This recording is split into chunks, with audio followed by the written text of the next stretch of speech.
My father lay dying in a hospital bed, whispering my brother's name, but Brian never came. He was too busy closing real estate deals, too busy living his golden life to even pick up the phone. I stayed. I bathed our father.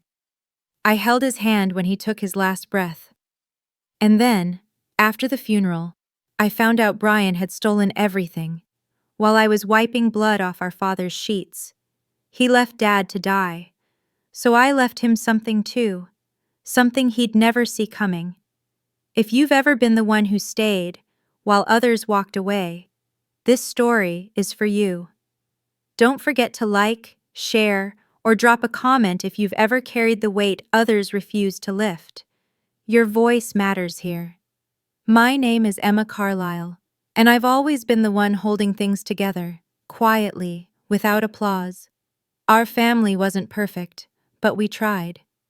Dad, Thomas Carlisle, was the backbone, stubborn, hard-working, the kind of man who built his life with scraped knuckles and coffee-stained blueprints. He started his own HVAC business at 26 and turned it into something respectable by the time we were in high school.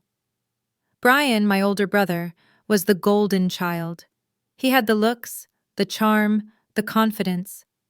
Dad saw himself in Brian. At least, that's what Mom used to say. Maybe that's why Brian got away with everything. Failed classes?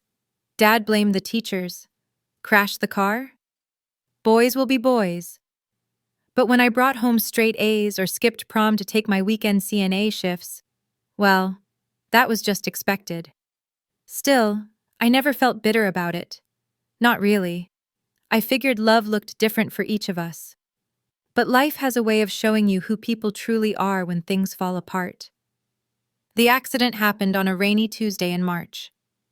Dad had been driving back from one of his jobs in northern Ohio when his truck hydroplaned and slammed into a guardrail. The doctor said the spinal trauma was severe, and his brain had suffered oxygen loss during the rescue. They stabilized him, but he never woke up fully. Just flickers. His eyes moved, his hand squeezed mine once. But no speech, no true awareness. I remember walking into that ICU room for the first time. Machines beeped, a feeding tube ran along his side, and his chest rose and fell mechanically. The man who once lifted air conditioners with his bare hands was now a whisper of himself. I called Brian from the hospital hallway, my hands still shaking. I told him everything, every medical term, every doctor's note, every hard truth I had no idea how to process. There was a long pause on the other end. Then Brian sighed and said flatly, "Well, I can't just drop everything. I've got 3 open houses this week." That was it. No, how bad is it? No, I'll catch a flight. Just business. Just money. That was the moment something small cracked inside me. But I told myself maybe he was in shock. Maybe he just needed time. I gave him space. I handled the doctors, the billing office, the rehab facility, the meals. I took a leave of absence from the elder care center where I worked nights and cashed out my small savings to help cover what insurance didn't. Weeks became months. Dad's condition remained the same, stable but unresponsive. And Brian? He never came. Not once. He sent a generic bouquet on Father's Day. He didn't even sign the card. When people asked, I made excuses for him. He's busy, or he's overwhelmed. But late at night, sitting by Dad's bed, I started to realize I was the only one carrying the grief, the only one showing up. I'd hold Dad's frail hand and whisper stories, play him jazz from his favorite old radio station, trim his nails and lotion his feet like the nurses forgot to. No cameras, no applause, just love, just duty. And still, Brian remained a ghost, except online, where he was thriving. Every time I opened my phone, there he was, posting from golf resorts, ribbon-cutting ceremonies, wine tastings, grinning in designer suits beside clients and city councilmen. His real estate business had taken off. He'd just bought a new investment property, some sleek lakeside build, a killer flip, as he called it. I should have been proud, maybe, But all I could think was, how do you smile so wide when your father lies dying? I started to wonder what Dad would have said. Would he have been disappointed? Or would he have defended Brian again? I'll never know. Because on the quiet morning of September 2nd, while I was holding Dad's hand and humming one of his favorite Sam Cooke songs, he exhaled for the last time. No drama, no lights, just silence, and me. I called Brian, told him, waited for a response. He paused, then said, "All right. Well, I'll fly in for the funeral. Just send me the details." No sorrow, no tremble in his voice. No, "Are you okay?" That was the moment I stopped lying to myself. Brian wasn't absent because he was busy. He was absent because he chose to be. He didn't care. Not about Dad, not about me. Just the money, just the brand, just the empire he was building. What I didn't know then, but would soon uncover, was that he hadn't just abandoned Dad. He had stolen from him. Grief is a strange thing. It doesn't hit you all at once. It creeps in quietly, like water under a closed door.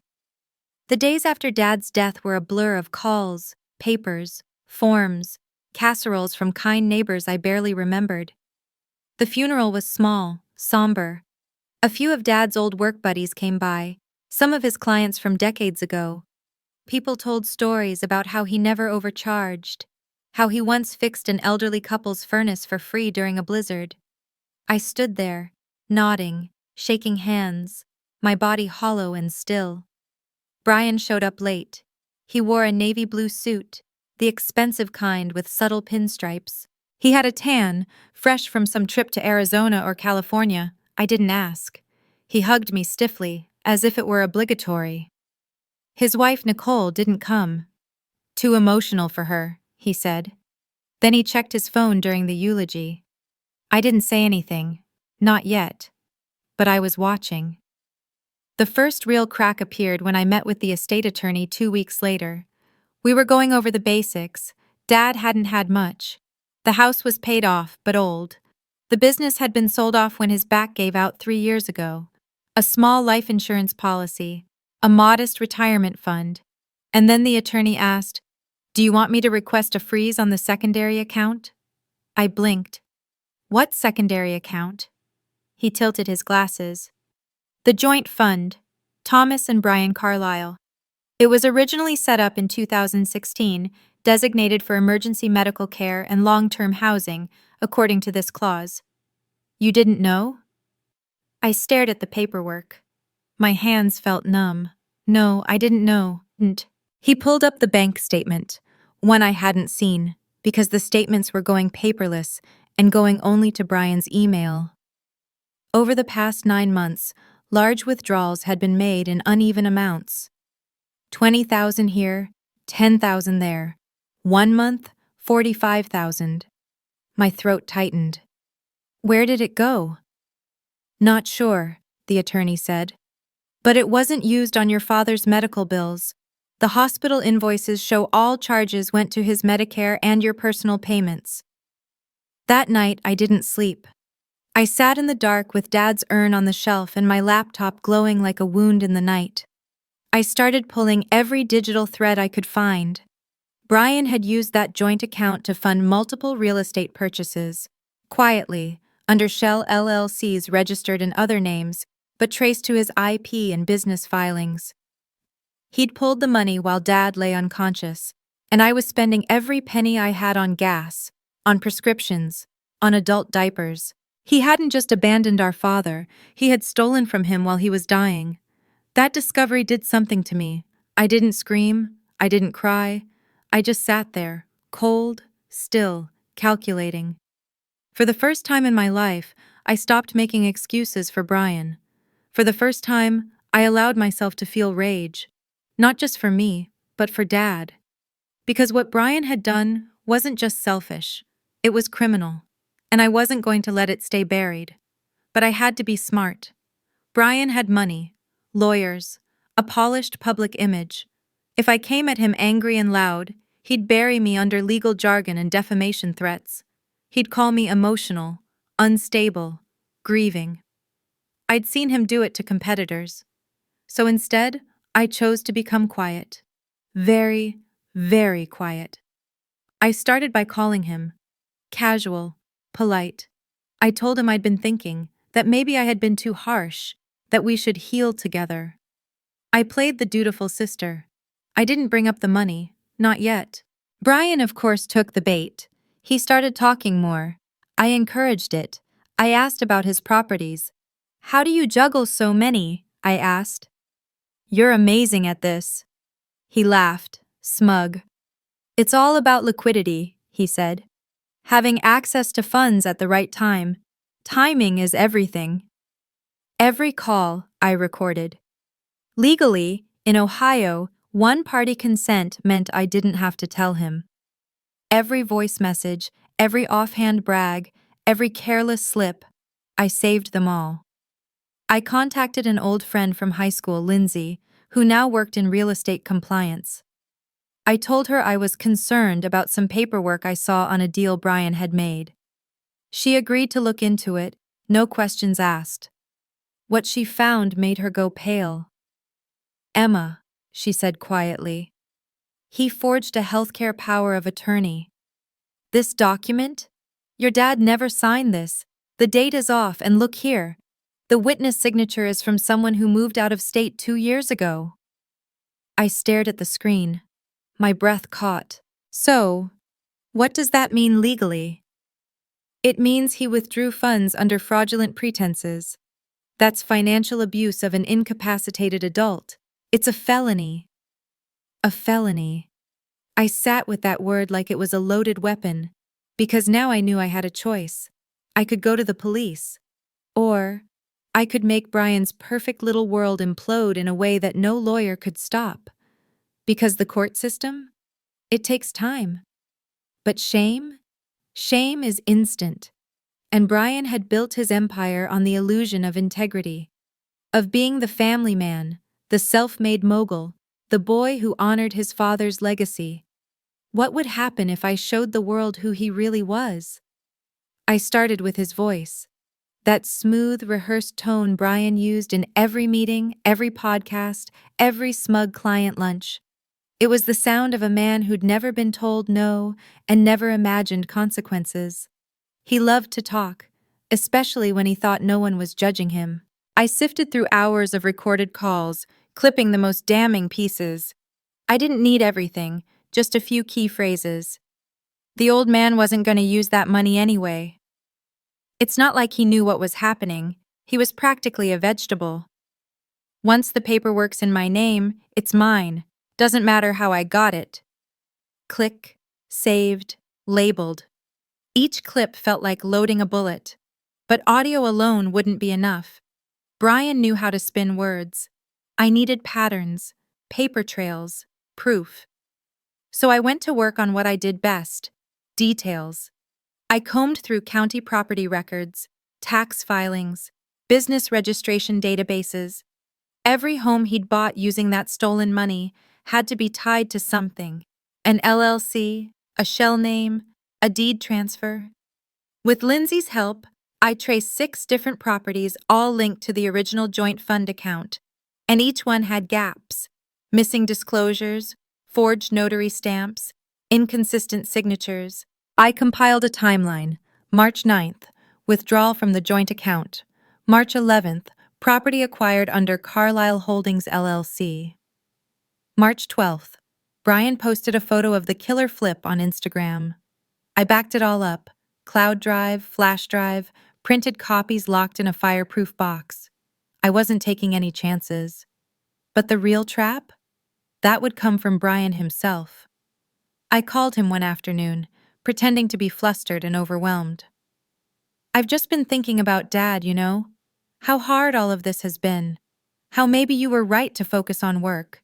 It's what he would have wanted, right? Brian sighed like some wise older brother.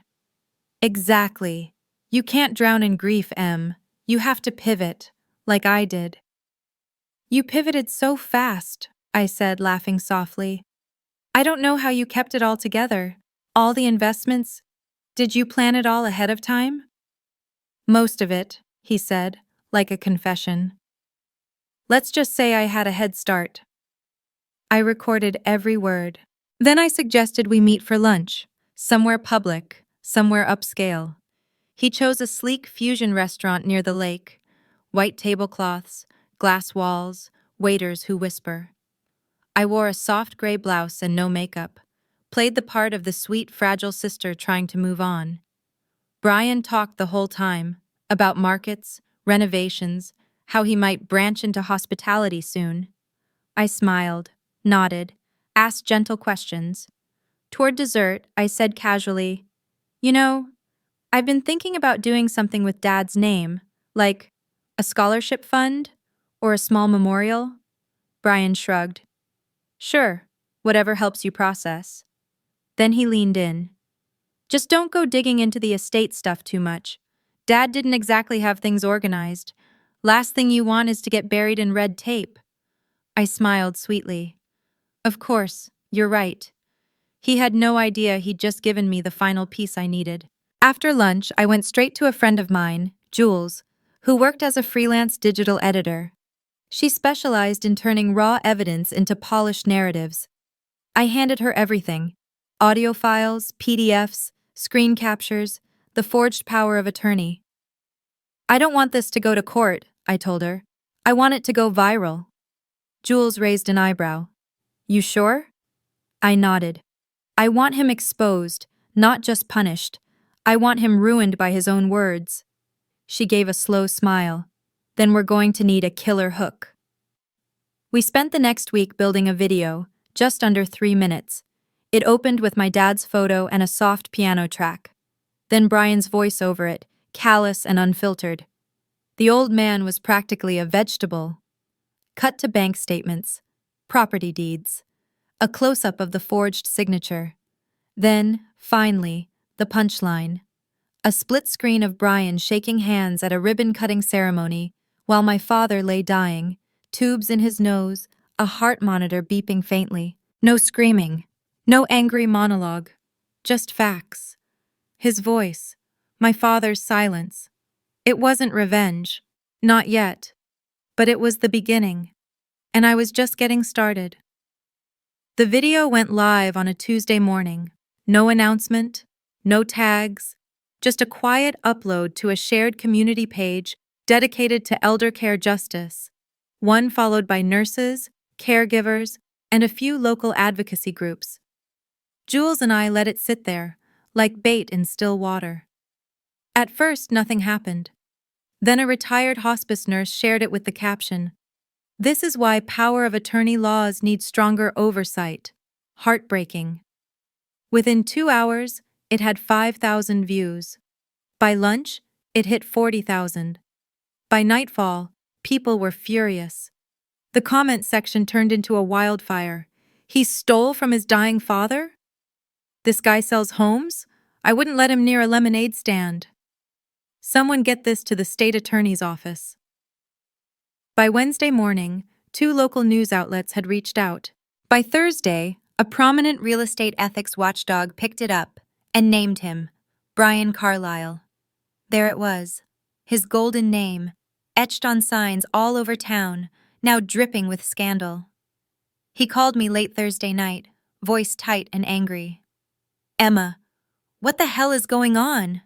I pretended to be confused. "What do you mean?" "There's a video going around, with my voice, our dad, his medical records. People are tagging my business page. Clients are pulling out." I let silence stretch between us. Then I said, calm and measured, "Maybe you should be more careful with what you say on the phone." His voice cracked. "You did this?" I didn't answer. He already knew. The next morning, his brokerage firm put out a cold, clipped statement. "Effective immediately, Brian Carlisle is no longer affiliated with Carlisle and Weston Properties."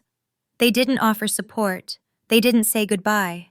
Just cut him off like a dead limb. His face, once smiling from every billboard and bus bench in the city, began disappearing. Someone spray-painted "thief" over one of his signs near the freeway. A local podcast did a full segment called "The House That Guilt Built." A former employee anonymously submitted copies of shady contract language Brian had used for years. It snowballed. But I wasn't done. I filed a formal complaint with the Ohio Department of Aging, attaching all the evidence we'd compiled, especially the forged medical power of attorney.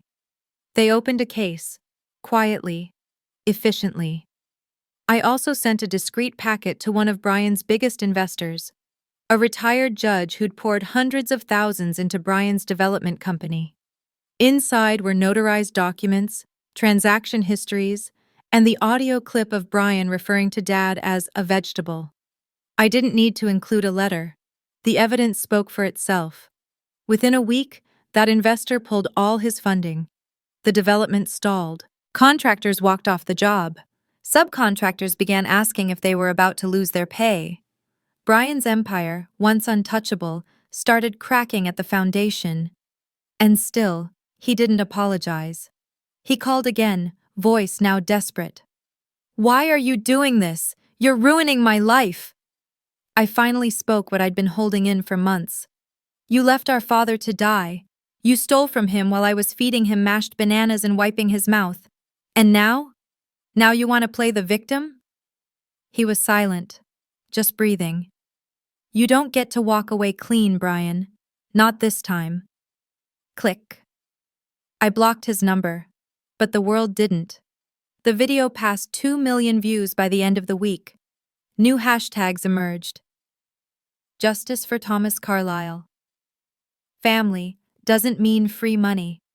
People who had worked with Brian before began sharing their own stories. Shady deals, verbal abuse, hidden fees. The media gave it a name. The Carlyle Collapse. And I slept for the first time in months. Not because it was over, but because, for once, the silence wasn't mine to carry anymore. When the truth finally spoke louder than the lies, his empire cracked, just like his mask. If you've ever watched someone betray family and walk away smiling, tell us in the comments. Your story deserves to be heard too. Grief anniversaries are strange things. People bring flowers, they speak softly, they act like time has softened the blow, like the absence is less hollow somehow. But for me, the first anniversary of Dad's passing wasn't about closure, it was about reckoning. Our extended family decided to hold a memorial dinner, something Dad would have hated, honestly. He wasn't the sentimental type, but it gave me the perfect stage. Everyone would be there. Cousins, aunts, uncles, even a few of Dad's old coworkers. All the people who still thought Brian was some high-flying success story just going through a rough patch. I hadn't spoken to most of them in months. Word had gotten around about the video, sure, but no one dared bring it up directly. Too messy, too complicated. Families like ours didn't like confrontation, but they were about to get it anyway. I started preparing the week before the dinner. The first thing I did was compile the final edit of the video. Jules added a few new elements, Brian's recent cease and desist threats, which we ignored, the audio of him saying, "It's mine, doesn't matter how I got it," paired with photos of Dad in hospice. We kept it short, emotional, unforgiving. Then I printed the financial records, the bank withdrawals, the forged POA, the overlapping timestamps with real estate deals, all of it organized, color-coded, labeled. I placed them in manila folders, one for each table at the dinner. My last step?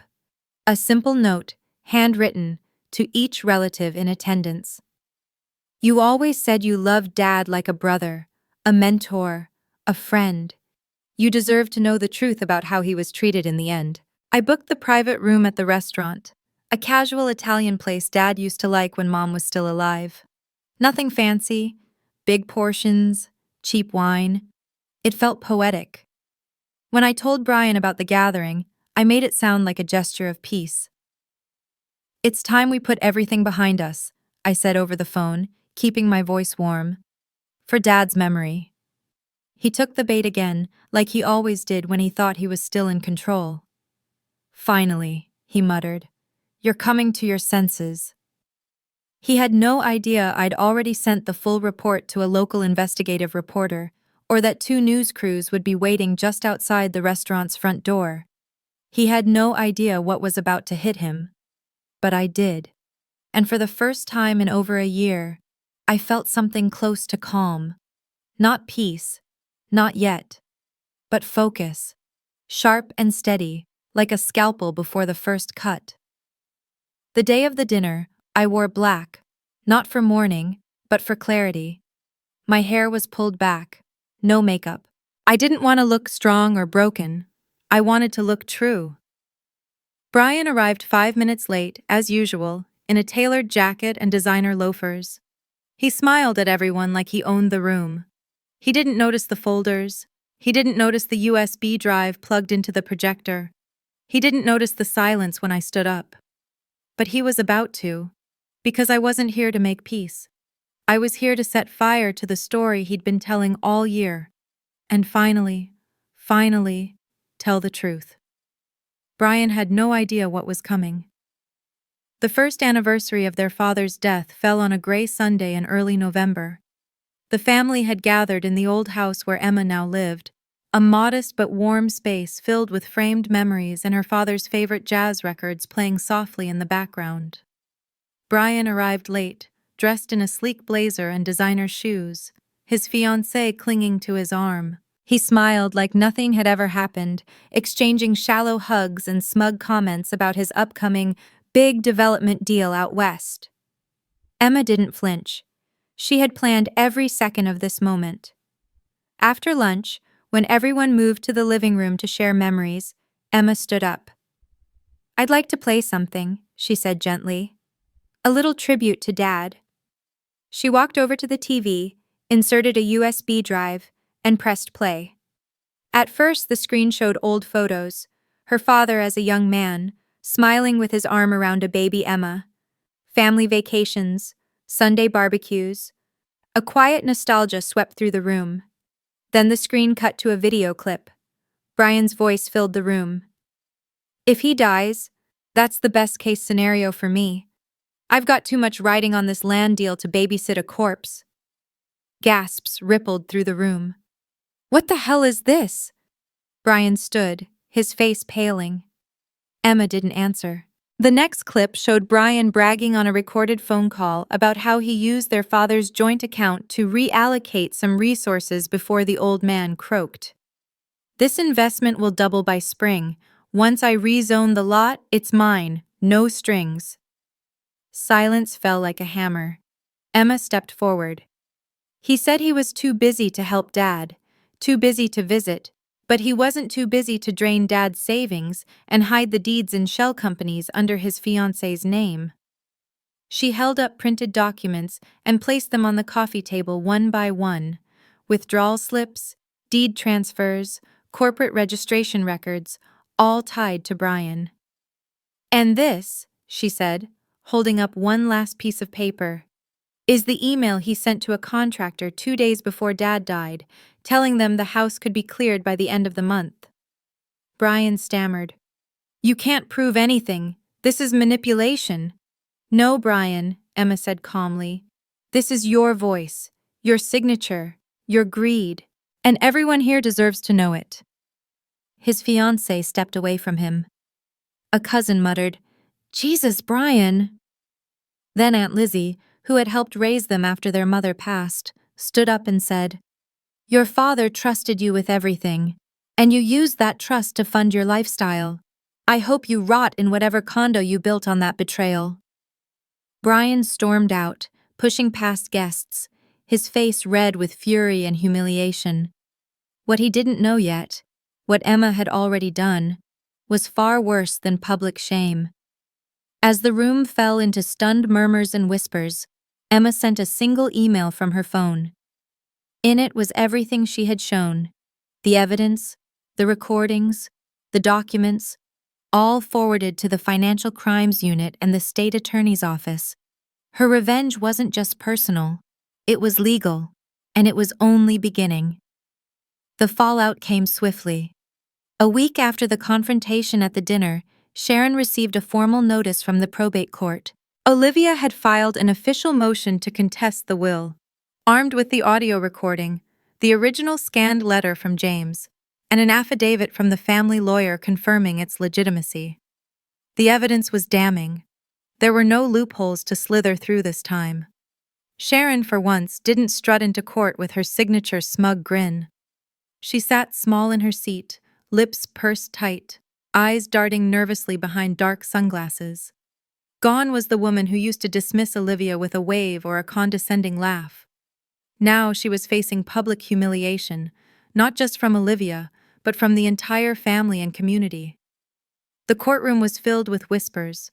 Some were former friends of Sharon's, now exchanging looks of disbelief as the layers of deceit were peeled back one by one.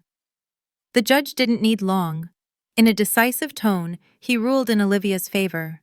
The original will, the one Sharon had kept hidden, was declared legally valid.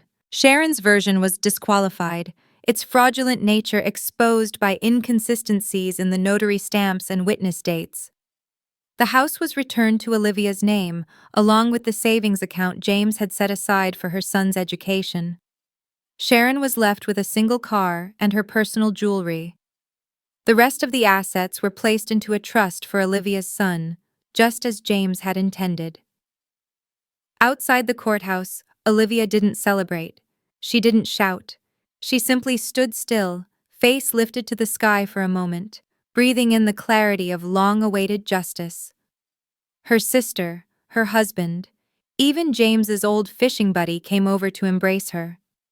Later that day, Olivia walked through the house, her house now, not Sharon's. She traced her fingers along the edge of the kitchen counter, pausing where the old ceramic cookie jar still sat. James used to sneak treats into it for their boy.